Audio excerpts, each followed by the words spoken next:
नमस्कार, स्वागत है आपका नादी टीवी की खास पेशकश में और मैं हूं आपके साथ पूनम जैन। दुनिया भर में कहर मचा रही कोरोना की महामारी के खिलाफ आज से निर्णायक लड़ाई की शुरुआत हो गई है। देश में कोरोना वैक्सीनेशन के महाअभियान का आगाज हो गया है। प्रधानमंत्री नरेंद्र मोदी ने राष्ट्र के नाम संबोधन करते हुए इस अभियान की शुरुआत की।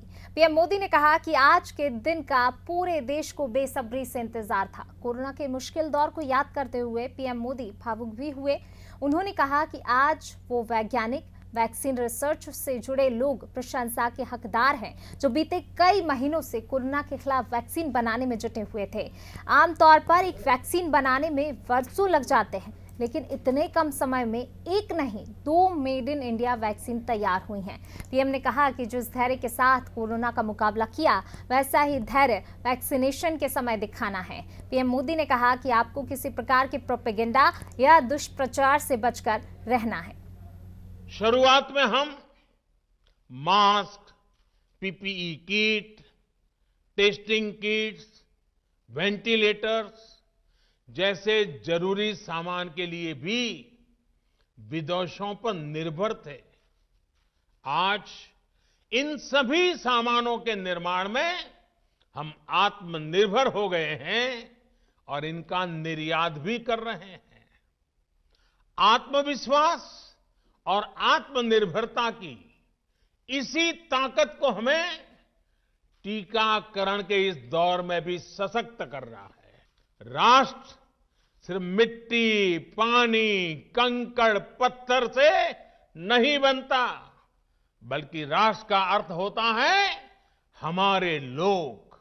कोरोना के विरुद्ध लड़ाई को संपूर्ण देश ने इसी भावना के साथ लड़ा है।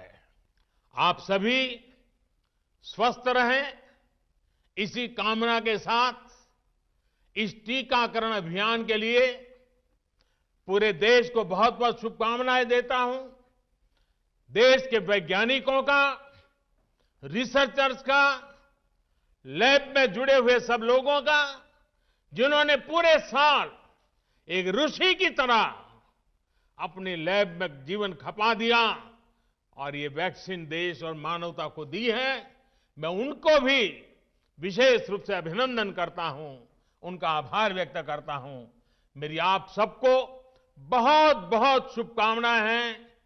आप जल्द इसका लाभ उठाएं, आप भी स्वस्थ रहें, आपका परिवार भी स्वस्थ रहें, पूरी मानव जात इस संकट की घड़ी से बाहर निकले और स्वस्थता हम सबको प्राप्त हो। इसी एक कामना के साथ आप सबका बहुत बहुत धन्यवाद। राजधानी भोपाल में सीएम शिवराज सिंह ने हमीदिया अस्पताल से वैक्सीनेशन की शुरुआत की। स्वास्थ्य मंत्री प्रभुराम चौधरी और चिकित्सा शिक्षा मंत्री विश्वास सारंग भी इस शुभ घड़ी में मौजूद रहे। इस दौरान मुख्यमंत्री ने डॉक्टर्स के साथ टीका लगवाने वाले मरीजों से भी बात की। सीएम शिवराज ने हमीदिया अस्पताल परिसर में ही पीएम मोदी का संबोधन सुना और हमीदिया अस्पताल में जितेंद्र नामदेव पहले शख्स थे जिन्हें कोविशील्ड वैक्सीन का पहला डोज दिया गया। हमारी संजीवन बूटी के रूप में सामने आई है। कोविशील्ड हो या कोवैक्सीन हो, आज से लगना प्रारंभ हुई है। मैं आज पूरे गर्व के साथ कह रहा हूं और एक नागरिक के नाते भी भारत के यशस्वी प्रधानमंत्री श्रीमान नरेंद्र मोदी जी को धन्यवाद देना चाहता हूं। मोदी जैसा कोई नहीं, मोदी है तो मुमकिन है कि स्वदेशी वैक्सीन आज भारतवासियों को लगाने का अभियान प्रारंभ हुआ है। हमारे वैज्ञानिक जिन्होंने दिन और रात काम किया, उनको मैं प्रणाम करता हूं।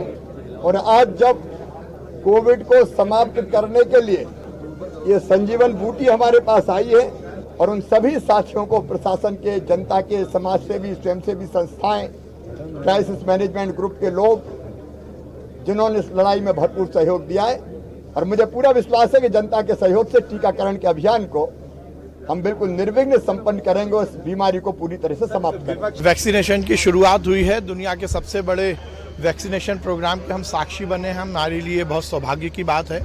प्रधानमंत्री ने जिस प्रकार से अपील की है कि हम सब मिलकर इस अभियान को सफल बनाएं, माननीय मुख्यमंत्री जी के उपस्थिति में टीकाकरण अभियान की आज मध्य प्रदेश में शुरुआत हुई और आगे जो जो हमें दिशा निर्देश केंद्र सरकार के मिलेंगे उस हिसाब से हम टीकाकरण पे। और इसी पर ज्यादा चर्चा के लिए हमारे साथ हमारे ब्यूरो हेड ब्रजेश चौकसी जी हमारे साथ जुड़ गए हैं। उनसे भी जान लेते हैं कि आज इस अभियान की शुरुआत हो चुकी है। कोरोना वैक्सीनेशन, कोरोना टीकाकरण अभियान की शुरुआत आज से हो गई है। तो सबसे पहले तो सर आपसे जानना चाहेंगे, ये अभियान जिसका बेसब्री से इंतजार था, आज वो दिन आ गया है।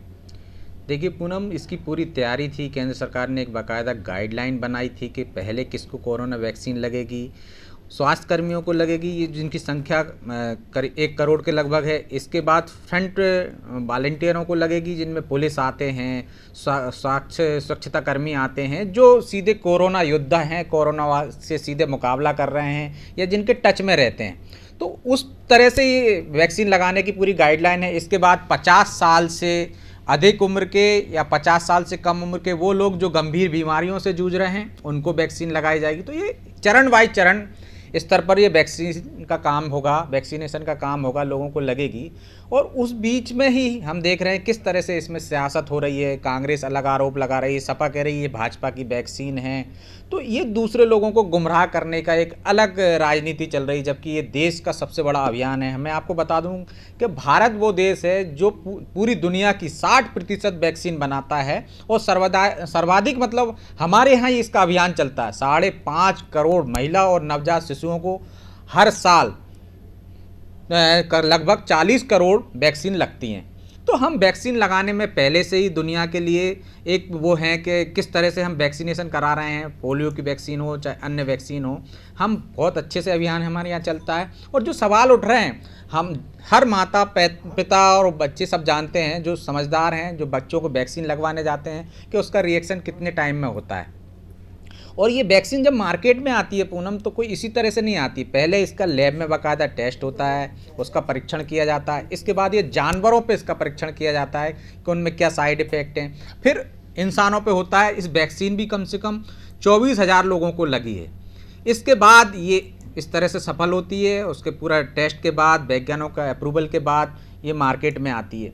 लेकिन उस पर भी आज भी हम देख रहे हैं पीसी शर्मा की और कांग्रेस के पूर्व मंत्री जीतू पटवारी की प्रेस कॉन्फ्रेंस में वो किस तरह से सवाल उठा रहे हैं। वो कह रहे हैं कि पहले मुख्यमंत्री को लगवाना चाहिए, मंत्री को लगवाना चाहिए, विधायकों को लगवाना चाहिए, फिर हम लगवाएंगे। या तो कांग्रेस इस तरह से घोषणा कर दे कि कांग्रेस का जो भी कार्यकर्ता है और नेता है वो इस वैक्सीन को नहीं लगवाएगा। लेकिन पब्लिक को क्यों गुमराह कर रहे हैं? आप एक बार वादा कर दो कि नहीं लगवाएं, यही लोग आपको आगे जाके लगवाते हुए वैक्सीन दिखेंगे। लेकिन आज सवाल खड़े करके उन लोगों के मन में शंका पैदा कर रहे हैं जो कम पढ़े लिखे हैं, गरीब तबका है, ग्रामीण क्षेत्र का रहवासी है, उन्हें डराने का काम कर रहे हैं कि ये वैक्सीन। जब आप देखिए आज ही जो वैक्सीनेशन का काम शुरू हुआ है, तो यदि हमीदिया अस्पताल की हम बात करें, पूरे देश में हुआ है, मध्य प्रदेश में हुआ है। हमीदिया अस्पताल में कौन ने वैक्सीन लगवाई है? उनके साथ चिरायु अस्पताल के संचालक अजय गोयनका ने लगवाई है, नर्मदा अस्पताल के संचालक राजेश शर्मा ने लगवाई है। तो ये लोग क्या कांग्रेसी, इनको ये डॉक्टर हैं, एक्सपर्ट हैं, जो लोगों का इलाज कर रहे हैं, वो वैक्सीन लगवा रहे हैं, उन्हें कोई शंका नहीं है। तो ये एक उदाहरण दे रहे हैं कि भाई देखिए आप, वैक्सीन में कहीं कोई खतरा नहीं है। तो किस तरह से क्यों सवाल खड़े कर रही कांग्रेस, ये सबसे बड़ा सवाल है।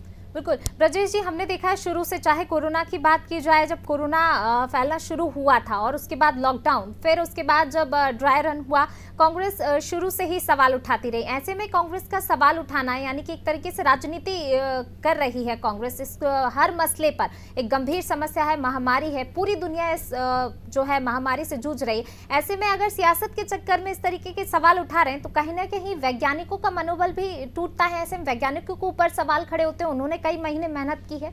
निश्चित तौर पर पूनम, सवाल खड़े करोगे आप, अच्छी चीज़ पे सवाल खड़े करोगे। राजनीति में सवाल खड़े, विपक्ष का काम है सवाल खड़े करना, लेकिन जो अच्छी चीज़ है, अच्छा काम हो रहा है, देश हित में काम हो रहा है, तो उसको भी आपको सराहना करना चाहिए और सरकार के साथ कदम से कदम मिला के आगे बढ़ना चाहिए।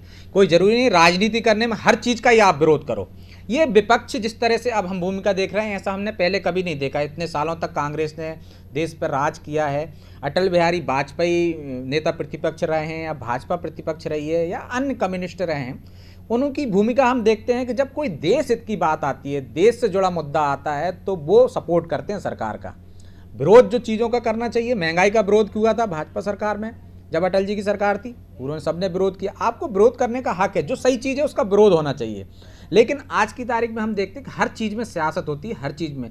आप देखिए सर्जिकल स्ट्राइक हुई, कांग्रेस ने सवाल खड़े किए। पाकिस्तान के संसद में जब वो मामला उठा तो वहाँ के सांसद ने कहा, वहाँ के मंत्री ने कहा कि सर्जिकल स्ट्राइक हुई थी। विदेशों से जो खुफिया एजेंसियाँ हैं अमेरिका की, उन्होंने सैटेलाइट के फोटो जारी किए थे, पुष्टि हो गई। तो आप एक तरह से वो सवाल खड़े करके आपने सेना के सैनिकों का, हमारे जो देश पे जान दे रहे हैं, बॉर्डर पे खड़े हुए हैं, जूझ रहे हैं 24 घंटे, -0 टेम्परेचर में -डिग्री में काम कर रहे हैं वहाँ पे, आप उनका मनोबल डाउन करते हैं। उसी तरह यदि आप वैक्सीन पर सवाल उठाते हैं तो वो उन वैज्ञानिकों पर सवाल खड़े कर रहे हैं, उनकी मेहनत पर सवाल खड़े कर रहे हैं, जो 24 घंटे दिन रात परिवार को छोड़कर इसमें काम में लगे हुए हैं कि वैक्सीन बन जाए। तो देश में जो एक कोरोना का जो संकट आया है, आर्थिक संकट है, या जो मंदी आई, जो लोगों का रोजगार छिन गए हैं, वो कहीं ना कहीं पटरी पे आ जाए। लेकिन आप उस पर भी सवाल खड़े कर रहे हो, जबकि सवाल खड़े ना करके आपको फ्रंट में आना चाहिए था। नहीं, आप और इस अभियान में जुड़ना चाहिए था, भागीदार होना चाहिए था। आपको जहाँ जहाँ वैक्सीनेशन हो रही, लोगों को बुला के लोगों को वैक्सीन लगवाएं, लोगों को जागरूक करें। लेकिन हम देख रहे हैं वैसा कुछ नहीं हो रहा है। तो ये सियासत का गंदा स्तर देख रहे हैं हम, निचला स्तर देख रहे हैं कि इस तरह का स्तरहीन नहीं होना चाहिए सियासत में। आप विपक्ष में हो, विरोध करिए, चाहे वो विपक्ष में है वो भी विरोध करें, लेकिन इस तरह हर मामले में राजनीति नहीं होना चाहिए। ब्रजेश जी, जिस तरीके से जो है सवाल उठाना कांग्रेस की हमेशा से शुरू से हम देख रहे हैं आदत रही है। हालांकि ठीक है, जिस तरह आपने कहा कि विपक्ष का काम है सवाल उठाना, लेकिन देश हित में ऐसा नहीं होना चाहिए। वहीं अगर बात की जाए दीपक मरावी की मौत के मामले में, रिपोर्ट आई भी नहीं थी, पोस्टमार्टम रिपोर्ट आई भी नहीं थी, उसके पहले ही दिग्विजय सिंह ने सवाल खड़े कर दिए थे। देखिए पूनम, उसमें भी दिलचस्प मामला है कि जैसे वैज्ञानिकों को हम माने कि जो वैक्सीन पर ट्रायल कराते हैं, डॉक्टरों की हम माने तो वो कहते हैं कि भाई 24 घंटे या 48 घंटे में जो भी साइड इफेक्ट होगा वैक्सीन का वो सामने आ जाएगा। हम भी देखते हैं, अपने बच्चों को वैक्सीन लगवाने जाते हैं, वैक्सीन जहाँ लगती है हम हॉस्पिटलों में जाकर देखते हैं कि वैक्सीन लगाने के बाद डॉक्टर रोकता है वहाँ पे। कई बार बच्चों को हल्का बुखार आ जाता है, दर्द होने लगता है हाथ में, और आपको सिर दर्द जैसी कोई थोड़े बहुत साइड इफेक्ट हो जाते हैं। इसी कारण से वैक्सीन के समय पे उनको रोका जाता है कि डॉक्टरों को पता चल जाए कि कोई साइड इफेक्ट हो तो उसको कंट्रोल कर सके। तो आप देखिए कि कहीं बच्चों को हम वैक्सीन लगवाने जाते हैं हॉस्पिटल में या कहीं भी जाते हैं प्राइवेट में, वैक्सीन लगवाने के बाद डॉक्टर हमसे कहता है कि 15 मिनट आप बैठिए, इंतजार करिए। 15 मिनट के बाद जब अपन को लगता है नॉर्मल है, कोई साइड इफेक्ट नहीं है, कुछ नहीं है, तब हम आते हैं। तो वैक्सीन कोई ज़रूरी नहीं है कि इस वैक्सीन में भी कोई थोड़े बहुत साइड इफेक्ट ना हो सकता है, किसी को बुखार आ सकता है, किसी को सिर दर्द आ सकता है। हम जब छोटे थे तब तो वैक्सीन ऐसे लगती थी पूरा पक जाता था, वो पूरा निशान पड़ जाता। आज वैक्सीन कहाँ लगती है किसी के हाथ पे निशान नहीं है। तो ये कि वैक्सीन पर सवाल उठाना ये चिंता की बात है। जी।